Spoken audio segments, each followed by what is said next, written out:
Hi everyone, Dr. Phil here. We're here in Paris at the Cathedral Notre Dame, which is of course behind us. And this is the first of a couple of videos we're going to do in Paris.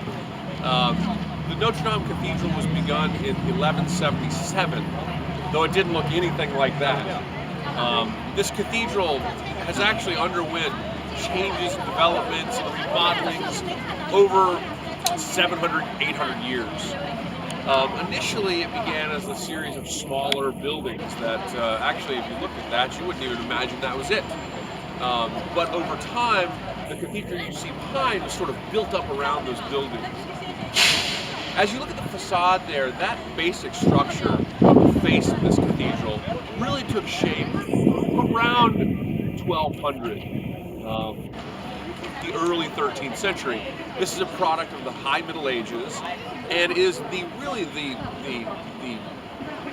archetype, if you will, of Gothic cathedral building. Ultimately, if you're on the inside of it, you can really see the huge vaulted ceilings that are so typical of Gothic cathedrals.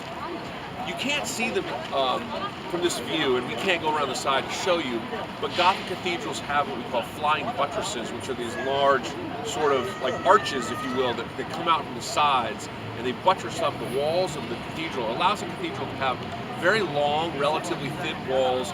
Those large open stained glass windows are made possible by the flying buttresses and the vaulted ceilings.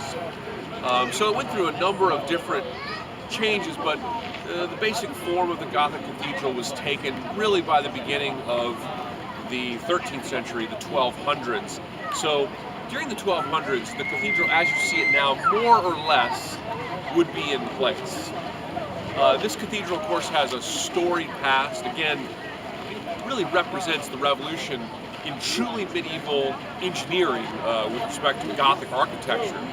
And of course, during the French Revolution, which began in 1789, of course, during the more radical phase of the French Revolution, during the Convention, the second phase, the cathedral was actually, as in a religious sense, was closed down, and it was renamed the House of Reason, as during the Convention phase, the revolutionaries really pursued a radical departure from what they saw as the very controlling old regime of not only the king but also of the church, which controlled a significant amount of land in Paris. It was seen as an elite, power controlling sort of enterprise.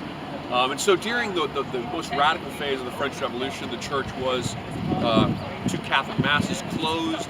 It was renamed a House of Reason, and all church lands were actually removed from the church and were turned over to the state.